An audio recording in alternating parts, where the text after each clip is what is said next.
ஆட்சி கொண்டிருந்த மிகப்பெரிய பெருமைக்குரியவர் திருக்குறளார் ஐயா முனுசாமி அவர்கள் என்பது உங்கள் எல்லாருக்குமே தெரியும். மூத்த தமிழறிஞராக வலம் வந்தவர். இன்னும் சொல்ல போனால் நகைச்சுவை மூலமாகவே கொண்டு போய் திருக்குறளை ஏழையின் வீட்டிலே கொண்டு போய் சேர்த்த பெருமை அவருக்கு தான் சாரும். சாதாரணமானவர் இல்ல. ஐநாவரத்தில் ஒரு பட்டிமன்றத்தில் அவர் தான் நடுவராக இருக்கிறார். நான் அப்ப 3வது பேச்சாளர். எனக்கு என்ன வேலை தெரியுமா? அவருக்கு வெந்நீர் ஊத்தி போய் கொடுப்பான் அப்பப்ப. எனக்கு அதான் வேலை, தலையாய தொண்டு. அப்பப்போ கொடுப்பாரு. என்ன வந்து எப்படி கூப்பிடுவார்னா, புல்லாண்டான் தான் கூப்பிடுவார். இந்த விழுப்புரம் சவுத் ஆர்காட் டிஸ்ட்ரிக்ட் பாஷையில கூப்பிடுவார். அந்த வெந்நீரை கொண்டு போய் கையில கொடுப்பேன். அவர் என்ன பண்ணிட்டாரு, தன்னுடைய வயது முதுமையின் காரணமாக அந்த கூட்டத்தில் முதல்ல வந்து முன்னுரையில் ஒரு நகைச்சுவை சொல்லிட்டு என்ன பண்ணார், நாங்கெல்லாம் பேசி முடிச்ச பிறகு முடிவுரையிலையும் அதே நகைச்சுவையை ரிப்பீட் பண்ணார். திரும்ப சொன்னார். நான் என்ன பண்ண ஆரம்பிக்கும் போதே காது பக்கமா போய், ஐயா இது முதல்ல சொல்லிட்டீங்க அப்படின்னு. அவர் என்ன பண்ணார் தெரியுமா, அந்த மைக் அப்படி தள்ளிட்டு, சும்மா கடை அப்ப வராதவன் இப்ப எவ்வளவு பேர் வந்திருப்பான் பாருன்னாரு. அதே மாதிரி தான் அந்த இடத்துல அத்தனை பேரும் சிரிச்சாங்க. அத்தனை பேரும் அதிகமாவே சிரிச்சாங்க. அதனால ஒரு பேச்சாளருக்கு தன்னம்பிக்கை அதிகமாக இருக்க வேண்டும் என்ற ஒரு அற்புதமான பாடத்தையும் நான் அவரிடத்தில் கற்றுக்கொண்டேன். அதே மாதிரி பல ஆண்டுகளுக்கு பிறகு நான் கற்றுக்கொண்ட ஒரு மிகப்பெரிய, நானே ரசிக்கக்கூடிய, நான் நேசிக்கக்கூடிய மிகப்பெரிய நகைச்சுவையாளர் தான் எங்கள் பட்டிமன்ற நடுவர் ஐயா ஞானசம்பந்தம் அவர்கள். ஏன்னா அவரை ரசிக்காம யாராலும் இருக்க முடியாது. அவரை ரசிச்சதை நான் ஒன்று சொல்லிவிடுறேன். ஏன்னா அவர் ஒரு பேச்சாளர்களுக்கு, எங்களுக்கெல்லாம் வந்து பெரிய சவால் யூடியூப்,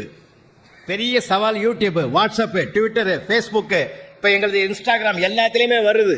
இப்போ நம்ம அதில் எல்லா ஜனங்களுக்கும் போய் சேர்ந்த பிற்பாடு என்னை பார்த்தாலே சில இடங்கள்ல சவப்பெட்டி வருதுன்றான். ஏன்னா சவப்பேட்டை ஜோக்கு ஒன்று சொல்லிவிட்டேன்.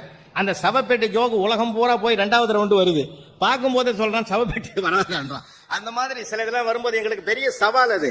அந்த காலத்தில் புலவர் கேரனோ, பேராசிரியர்கள் பேரும், நமச்சிவாயும் மற்ற பெரிய அறிஞர்கள் பேசுற காலத்தில் இப்படிப்பட்ட பிரச்சனை இல்லை. ஒரு ஊர்ல பேசுறது இன்னொரு ஊர்ல அழகா பேசலாம். இப்போ எங்களுக்கு அப்படி இல்லைங்க, மிகப்பெரிய நெருக்கடி. ஏன்னா திருப்பி ரெப்புடேஷன் வரலாம், என் வாய்ப்பு நிறைய இருக்கு. அப்படிதான் நம்ம நடுவரை வந்து ஒரு ஊர்ல, இதே சென்னையில ஒரு இடத்துல பேசிட்டு இன்னொரு ஊர்ல பக்கத்துல மறுநாள் பேசியிருக்கார். அப்போ ஒருத்தன் சபையில எழுந்து என்ன கேட்டிருக்கான், இது நேத்து அங்கேயே சொன்னீங்க சாருன்னு இருக்கான். உடனே நாங்களா இருந்தா விலை வெளுத்து போயிருப்போம். ஆனா ஐயா என்ன தெரியுமா சொன்னாரு, உன்னை யார் இங்க வர சொன்னதுன்னு. உண்மையிலே நான் சார் நினைச்சு ரொம்ப ரசிச்ச ஜோக் அது. இதுதாங்க ஒரு நகைச்சுவையாளனுக்கு இருக்கிற மிகப்பெரிய சிறப்பு. அது ஐயோ இப்படி கேட்டுட்டானே நம்ம நினைச்சோம்னு வச்சுங்க, அச்சப்பட்டாலோ ஆச்சரியப்பட்டாலோ நாம் வளரவே முடியாது. ஒரு மனிதனுடைய வளர்ச்சிக்கு அச்சம் தடை, ஆச்சரியமும் தடை. இந்த ரெண்டையுமே நம்ம பிள்ளைகளுக்கு சொல்லிக் கொடுக்கணும் சார். இங்க நிறைய ஸ்கூல் பிள்ளைங்கலாம் வந்தான். இப்ப நான் பரவாயில்ல, என்னடா வந்து இவனை எப்படி சமாளிக்க போறோம்னு நினைச்சேன். நான் ஆரம்பிச்சதை அவன் எழுந்து போயிட்டான். ஆமா, ரொம்ப ரொம்ப நல்லது. ஏன்னா சில பேருங்க அப்படித்தான் நாங்க பண்ணுவோம். சென்றிடுவீர் 8 திக்கம்னு போர்டில் எழுதுனா திரும்பி பார்க்குறேன், எவனையும் காணோம். ஒரே ஒரு பையன் உட்காந்துங்குது. பரவாயில்ல நீயாவது உட்காந்துங்கிறேன். இல்லை சார், நன்றி கட்ட பசங்க சொல்லாம போட்டான், நான் ஒருத்தன் சொல்லிட்டு போலான்னு உட்காந்துங்கிறேன். ஏன்னா குழந்தைகளை ரசிக்கணும் சார். இந்த நாட்டில் தான் குழந்தைகள் தின விழான்னு ஒன்று கொண்டாடுறான். எனக்கு அதில் உடன்பாடே கிடையாது சார், உடன்பாடே இல்லை. குழந்தைகள் தினம் என்று ஒன்றை கொண்டாடாதீர்கள், குழந்தைகளை தினமும் கொண்டாடுங்கள். அதுதான் வாழ்க்கையின் மிகப்பெரிய சுகமே. நம்ம நாட்டில் மாதிரி ஒரு பேர் வைக்கிறதும் அதெல்லாம் வந்து உலகத்திலே கண்டுபிடிக்க முடியாது சார். நீங்க கொலம்பஸ்க்கு அதை கண்டுபிடிச்சா, இதை கண்டுபிடிச்சா, நியூட்டன் இதை கண்டுபிடிச்சான்னு நம்மால் கண்டுபிடிக்கிற மாதிரி உலகத்துல எவனாலும் எதையும் கண்டுபிடிக்க முடியாது. பிப்ரவரி 14 என்னங்கய்யா? காதலர் தினம். தம்பியா சொல்றாரு. அவர் எத்தனை தடவை கேட்டிருப்பார் மைக்கு செட் வச்சு, காதலர் தினம். சரி, நவம்பர் 14 இல்லைங்க. சரி, பிப்ரவரி 14 நவம்பர் 14 நடுவில் சரியா 10 மாசம். புரியுதா? அவன் எப்படி தெரிஞ்சு வச்சானா தெரியாம வச்சானா நமக்கே ஒரு குழப்பமா இருக்குது. நீங்க கொஞ்சம் சிலதெல்லாம் நீங்க ரொம்ப மைண்ட்ல ஆராய்ச்சி பண்ணி பாருங்க, ஒரு மகிழ்ச்சியா பயணம் பண்ணலாம். நாமளே அவன் சரியில்லை இவன் சரியில்லைன்னு அடுத்தவர்களுடைய குறைகளை விமர்சிப்பதை விட நிறைகளை பார்க்க பழகினால் வாழ்நாள் முழுவதும் மனம் நிறைந்த மகிழ்ச்சி தாண்டவமாடும் நமக்கு. அதனாலதான் நான் எப்பயுமே குறிக்கோளாக இருப்பேன். ஏன்னா சில இடங்கள்ல பாருங்க, ஒரு நான் ஒண்ணு சொல்றதுங்க, சுகர் கூட வந்துடுதுன்னு வச்சுங்களேன், சுகர் வந்தா கவலைப்படாதீங்க, அது ஒரு பற்றாக்குறை தான். அது நோயே கிடையாது சார். இப்ப சுகர் இல்லாத மனுஷனே கிடையாது. ஏன்னா வாக்கியம் போகும்போது கூட பாருங்க, நிறைய பேர் பேசுவான். நல்லா கவனிங்களேன், உனக்கு என்ன பாயிண்ட் இவன் கேட்பான், அவன் இவனை கேட்பான், உனக்கு என்ன பாயிண்ட்னு. என்னடா பாயிண்ட் டு பாயிண்ட் பஸ் ஆடா விடுறீங்கன்னு நாம நினைப்போம். அது இல்ல, உனக்கு எவ்வளவு சுகர்னு அவன் கேட்கறான், இவனுக்கு இவன் அவனுக்கு அவன் எவ்வளவுன்னு கேட்கறான். ஒரு 10% குறைஞ்சு போச்சுறான்னாக்கா அதுல ஒரு சந்தோஷம் அவனுக்கு. 10% அவனுக்கு கூடிட்டுதுன்னா இவனுக்கு சந்தோஷமா இருக்கும்.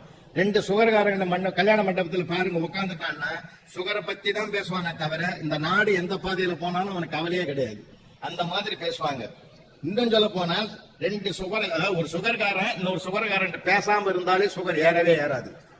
நிஜமாங்க, அனுபவ ரீதியில சொல்றேன். நிறைய பேர் என்னை ஏத்தி விட்டு போடுவான்.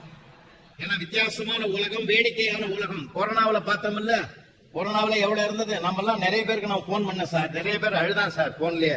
யாருமே எங்களை விசாரிக்கல, நீ விசாரிக்கிறியா ரொம்ப சந்தோஷம்னா. என்ன ஒருத்தன் விசாரிச்சான் தெரியுமா, இருக்கிறியான்னு கேட்டான் சார். எவ்வளவு கஷ்டப்பட. அதாவது நம்ம சில வார்த்தைகள் என்பது பலம், வார்த்தைகள் என்பதே பலவீனம். ரெண்டையுமே எல்லாமே நம்ம ஜாக்கிரதையா பேசணும். அதனால்தான் கடவுள் படைத்த அற்புதமான படைப்பிலே மனிதனுக்கு கொடுத்திருக்கிற மிகப்பெரிய வரம், கொடை எது தெரியுமா? சிரித்து மகிழ்வதுதான் சார் மிகப்பெரிய கொடை. வேற எந்த ஜீவனுக்கும் அது கிடையாது சார், எந்த ஜீவனுக்கும் கிடையாது. நீங்க எதையுமே ரசிங்கன்ற. ஏன்னா சிங்கப்பூர்ல கூட நம்ம ஆளுங்க 3 பேர் போயிருக்கிறாங்க. போயிட்டு ரோட கிராஸ் பண்ணி ஓடி இருக்கிறாங்க. அங்க ஒருத்தர் கார்ல வந்தவர் நிறுத்திட்டு எல்லாம் தமிழ்நாட்டுல இருந்து வந்தீங்களான்னு கேட்டுக்கிறாரு. அந்த 3 பேர்ல ஒருத்தன் கேட்டிருக்கிறான், எங்களை பார்க்கல, பழகல, பேசல, எங்களை தமிழ்நாட்டுல இருந்து வந்திருக்கிறீங்க எப்படி கண்டுபிடிச்சீங்கன்னு கேட்டுக்கிறான். எந்த இடத்துல ரோட கிராஸ் பண்ண கூடாதோ அந்த இடத்துல பண்ணீங்கன்னா நீங்க நம்மளாதான்டா இருக்கணும் நான் முடிவு பண்ண. ஏன்னா எதையுமே நம்ம துன்பமாகவும் துயரமாகவும் பார்க்க வேண்டாம் சார், எல்லாத்தையும் மகிழ்ச்சியா பாருங்க. அதனாலதான் நான் எப்பயுமே சொல்றது, ஏன்னா பண்றீங்க கார்ல பயணம் பண்றீங்க, ட்ரெயின்ல பயணம் பண்றீங்க, எந்த இடத்துல பயணம் பண்ணாலும் அங்க நடக்கிற நிகழ்வுகளை மகிழ்ச்சியாக பார்க்க பழகிவிட்டால் நமக்கு வாழ்நாள் முழுவதும் மகிழ்ச்சி கிடைத்துக் கொண்டே இருக்கும். குற்றம் பார்க்கின் சுற்றம் இல்லைன்னு ஒரு அழகான பொன்மொழி இருக்குது. குறைகளை பார்க்க வேணாம் சார், நிறைகளை பார்க்க பழகிடுவேன். பாசிட்டிவ் எண்ணங்களை வளர்த்துக் கொள்வதற்குத்தான் இந்த சிரிப்பு என்பதே மிகுந்த பெரிய மருந்தாக அமையும்.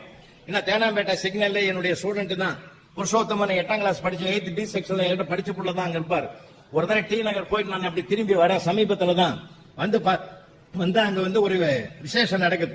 ஒண்ணு இல்ல, ஒருத்தன் ஃபுல் பாட்டில் கையில வச்சு காலி பாட்டில் ஃபுல்லா தண்ணியை மொத்தமா ஏத்திட்டு ஸ்டெப் கூட எடுத்து வைக்க முடியாம அளவுக்கு நிக்கிறான். எடுத்தடி வைக்க முடியாத டிராபிக்கே பிரச்சனையா இருக்குது. அந்த கான்ஸ்டபிள் போய் கெஞ்சறாரு, யோ வாயா ரொம்ப அப்ப கூட வரமாட்டான், வர முடியல. அப்ப அவரே கேட்டாரு, ஏயா காசு கொடுத்து நீ தானே வாங்கின, அதை நீ கொஞ்சம் கொஞ்சமா வீட்டுல போய் உட்காந்து நிதானமா சாப்பிட்டுருக்கலாம்ல, எதுக்கு நான் ஃபுல்லா ஏத்திட்டு போக்குவரத்துக்கே தடையா இருக்கிற அப்படின்னாரு. குடிக்க வேண்டிய கட்டாயம் வந்துச்சு. அப்படி என்னடா கட்டாயம்னாரு, பாட்டில் மூடி தொலைஞ்சு போச்சு. அதாவது மூடி தொலைஞ்சு போனதுனால தான் அவன் அப்படியே வச்சா அது கீழே ஊத்திக்கணும்னு மொத்தத்தையும் உள்ள பாதுகாப்பா ஊத்திட்டான். இப்போ மூடி தொலைஞ்சு போனது நமக்கு சின்ன காரணம் சார், ஆனா அவனுக்கு அது பெரிய காரணம். எப்பயுமே அவன் நிலையில இருந்து நம்ம அதை ஆராய்ச்சி பண்ணணுமே தவிர நம்ம நிலையில இருந்து சிலதெல்லாம் ஆராய்ச்சி பண்ணக்கூடாது. நாங்க ஆசிரியர் பணியில இருந்தவர்கள் அவன் நிலைக்கு நாங்க மாறினாதான் அதை ரசிக்க முடியும். ஏன்னா பல பேப்பர்லாம் நாங்க பெண்டல் பண்ணி வீட்டுல ரசிக்கிறோம் சார். அண்ணே எழுதுவான் 18ஆம் நூற்றாண்டில் வாழ்ந்தவர்களை பற்றி குறிப்பாக நம்ம கையில் அனைவரும் மாண்டு விட்டு போது எழுதுவான். நான் ஃபுல் மார்க் போட்டேன் சார். இந்த நூற்றாண்டு ஆடு எனக்கு தெரியல, இதனை வேடிக்கை மதிமலை இருக்கிறான். 18ஆம் நூற்றாண்டு நான் எங்க போறது, அவன் ஃபேண்டாஸ்டிக் ஆன்சர் எழுதுவான் தெரியுமா உங்களுக்கு. சிமெண்ட்டை தயாரிக்க வேண்டிய மூலப்பொருள் நம்ம தயாரிக்கலாம் சார். எந்தெந்த மூலப்பொருட்களை கொண்டு தயாரிக்கணும் அந்தந்த மூலப்பொருளால் தயாரிக்கப்படும். எனக்கு ஒன்றும் புரியல. இப்படிலாம் ரொம்ப சுத்தமா நிறைய பேர் இருக்கிறோம் சார். அது உள்ள பயங்கரமான ஆளுங்க, இன்னும் ரொம்ப வேடிக்கையான பிள்ளைங்க சார். எங்க கணக்கு டீச்சர் சாந்தகுமார் எல்லாம் ரொம்ப வெக்கப்பட்டு வந்தாலும் பேப்பர் தூக்கிட்டு வந்தாங்க. பேப்பர் வந்து நீங்க சொல்ல கொடுத்து இந்த பசங்களை கெடுத்துட்டீங்க சார். இல்லம்மா ரசிமா, குழந்தைதாம ரசிக்கணும், எப்படி எழுதினாலும் பரவாயில்ல, உண்மையை பாருமா, நம்ம இடத்துக்கு நீங்க பாருமா அப்படின்னு எங்க பேராசிரியர் ஐயா சம்பந்தம் வந்திருக்காரு. அவங்க இந்த ஆண்டு பசங்க படிக்கிற 12th தமிழ் பாட புத்தகத்தை தயாரிக்கிறவங்க தயாரிச்சாங்க. பெரிய நூலாசிரியர் எங்களுக்கெல்லாம் ஒரு வழிகாட்டி. ஐயாவுக்கு தெரிய பல ஆண்டுகள் வகுப்பறையிலே மேல்நிலை மாணவர்களை சந்தித்து அவர் மிக அற்புதமாக வழி நடத்தியவர். அவரால் உருவாக்கப்பட்டவர்கள் திருவள்ளூர் மாவட்டம் முழுமையும் பல பணிகளிலே பல பொறுப்புகளிலே பல அரசு பணிகளில் இருக்கிறார்கள். அது பெரிய சிறப்பு இல்லையா? அவங்களுக்குதான் தெரியும். நாங்கெல்லாம் கண்டிக்கவே மாட்டோம், அவங்களை கண்டிக்கவும் மாட்டோம். அதனால ஒரு அன்பு செலுத்தி அதை நம்ம வசதியாகும். அந்த அம்மா என்ன பண்ணுவாங்க, பேப்பரை கொண்டாந்து 10 பேர் சேர்ந்து ஒரு தமிழோட 20 நாள்ல போட்டாங்க. அதே 15 பேர் எத்தனை நாள் போட்டாங்க காலையோட கணக்கு பற்றி கேட்டிருக்கிறாங்க. நம்மளால ஏற்படையாவது சூப்பரா இருக்காங்க. அனாவசியமான கேள்வி. ஏற்கனவே 10 பேர் போட்ட எவ்வளவு மறுபடியும் போனோம். அரசாங்கத்துக்கு வீழ்ச்சி ஆகுது. அப்ப சொல்லியிருக்காங்க சார். நாங்கள் புரிஞ்சாக்கி போடுவோம். இந்த சமுதாயத்தை எவ்வளவு கணக்கு வச்சுக்கிறாங்க. அவங்களுக்கு தான் சரி அண்ணன் எனக்கு சொல்லியிருக்காங்க. நீங்க வந்து கூப்பிட்டு மாட்டியாங்க பயங்கரமா இருக்கிறோம். எங்க ஆசிரியர் மக்களுக்கு நல்லாவே தெரியும். வித்தியாசம் இருக்கு. எங்கூட பெண் குழந்தையும் மனசாட்சிக்கு மாற கர்வத்துக்கு மாற எதிர்மா எழுதமா இருந்தாரு சார். இன்னைக்கு வரைக்கும் சொல்றேன், இந்த நாட்டில் நீதிமன்ற பெண்களால் தான் இருக்கிறது என்பதையும் நான் முதல் நம்பப்படுகிறேன். சமூகம் தாய்மார்களா யாராவது இருக்கலாம் பெண் பணியத்துதான். ஆனா ஒரு தாய்க்கு ஆசை தெரிஞ்சுதான் சார் ஒரு பெண் எழுதும்.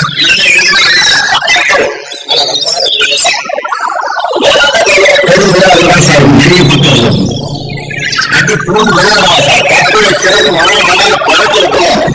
அப்படிதான் கேட்டு பூகம்பம் எப்படி உருவாகும் தெரியும். வானம் எடுத்து செல்லும் பூமி பழக்கம் படம் பந்தருக்கும் அதை தொடர்ந்து அனுமானிகள் எல்லாம் போவாங்க. இருக்கிறது எல்லாத்தையும் பிடிச்சு பார்த்து வந்து அவன் கண்டிப்பா முடியாது திட்டம் கூடாது பண்றாங்க. அவனுக்கு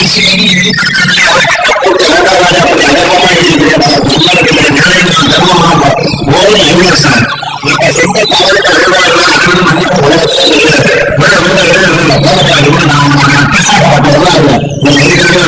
நீ பட்ச பார்த்து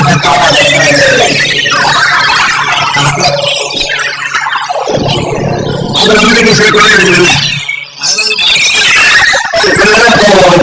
சொல்லி போயிருங்க சார். எந்த இடத்துக்குமே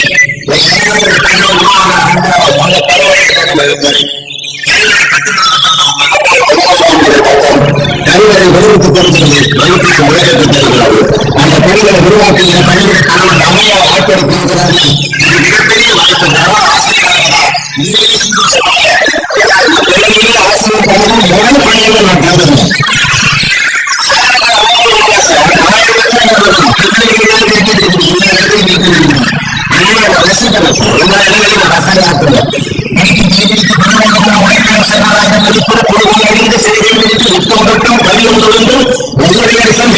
மயப்பூர் மக்கள் உங்களுக்கு கைப்படையில்லை.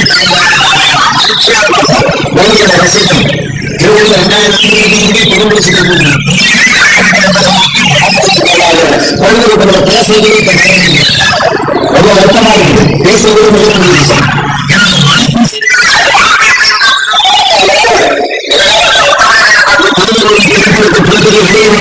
அந்த மருத்துவ பேரெல்லாம் ஒரு பிள்ளைகளை வைப்பாங்க. சந்திரசேகரன், ஞானசேகரன் இப்படி பேரெல்லாம் வச்சிருந்தாங்க. இப்ப அதெல்லாம் யாரும் பேரை வைக்கிறதில்லை. என்ன பேர் வைக்கிறாங்க? 10 பேர்கள் ஒரு பையனை போட்டு சொல்லுவாங்க.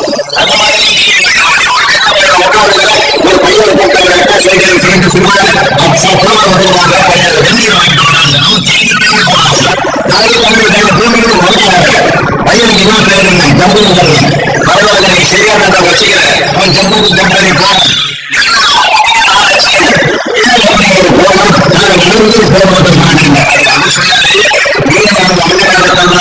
போட்டு அசந்து அசைந்து வரம்பா இறங்கி விட்டாங்க. அசந்து அசைந்து போன அப்படி இல்லை. ஸ்டைல் தொட்டி போட்டு வளர்ப்போம். அது எதிரே முக்கியம் வளர்ந்தனால இறங்கி விட்டாங்க. நான் என்ன பண்ணுவேன்?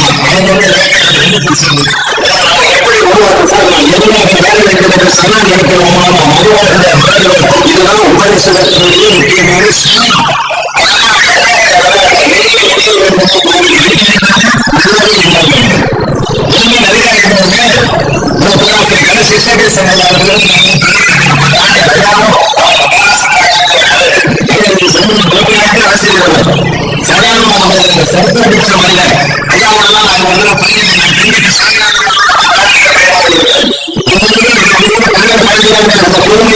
சகிப்புத்தன்மை கணக்கிடையே பயன்படுத்தியாக மாற்றிக்கொள்ள மனப்பக்குவத்தை அதை வளங்கள் தான் கிடைக்கப்பட்டிருக்கிறார். துறை கல்வி திறமையை தாண்டி அம்மன்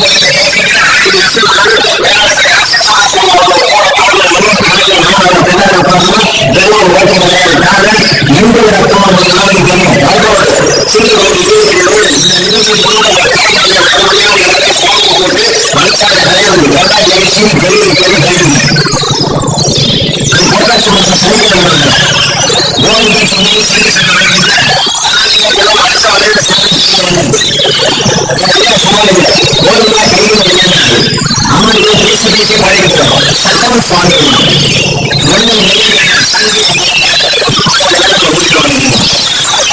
அப்பதான் சட்டம் நம்ம எல்லாத்துக்குமே சங்கடம் போடுவோம். ஒழுங்கா வழிகளை சார் வாழ்க்கையினுடைய வெளியே போறேன் உங்களுக்கு என்ன வேணும் ஒவ்வொரு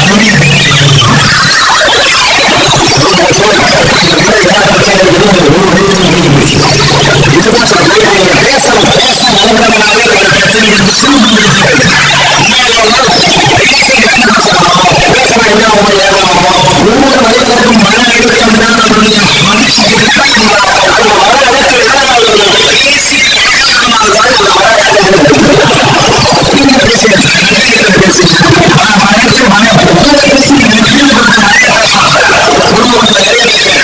அழுத்தம் தான் நம்முடைய மகிழ்ச்சிக்கு தீபாவளி வருது, பொங்கல் வருது, எல்லாரும் ஒன்னா சேர்ந்து போங்க. நம்ம 50 பேர் இப்போ போட்டு சும்மா சொல்லாதீங்க. பொங்கல் வேற போகுது.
சாட்சி வேணும், மனசாட்சி வேணும்.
சந்தோஷமா பண்ணுவோம். ஒரே நோக்கம் வீட்டில்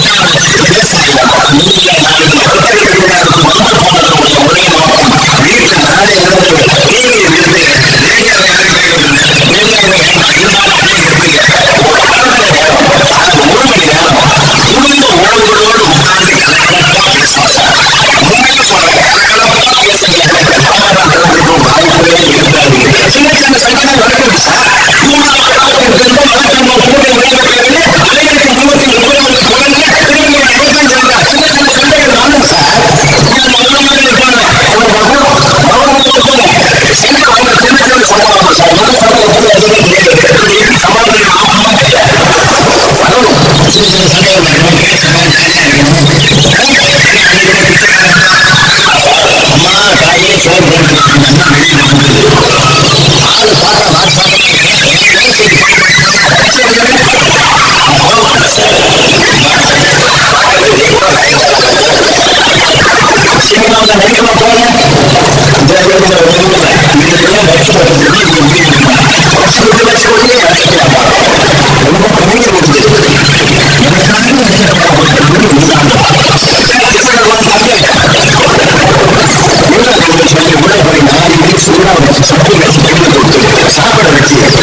வாழ்நாள் முழுவதும் வசந்தமா இருக்கு சார். வசந்தமா பேசாம போனதுனால சார் பிரச்சனை.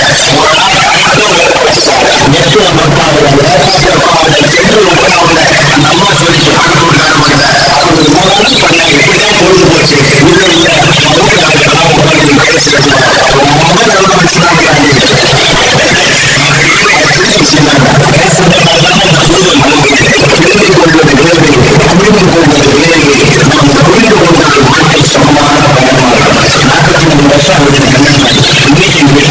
இன்னைக்கு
சட்டை வல்லபாய் படையல் கேட்டபோது அவர் கட்சியை சைக்கிள் கட்சின்னு சொன்னாரியா. இது விவசாயிகள்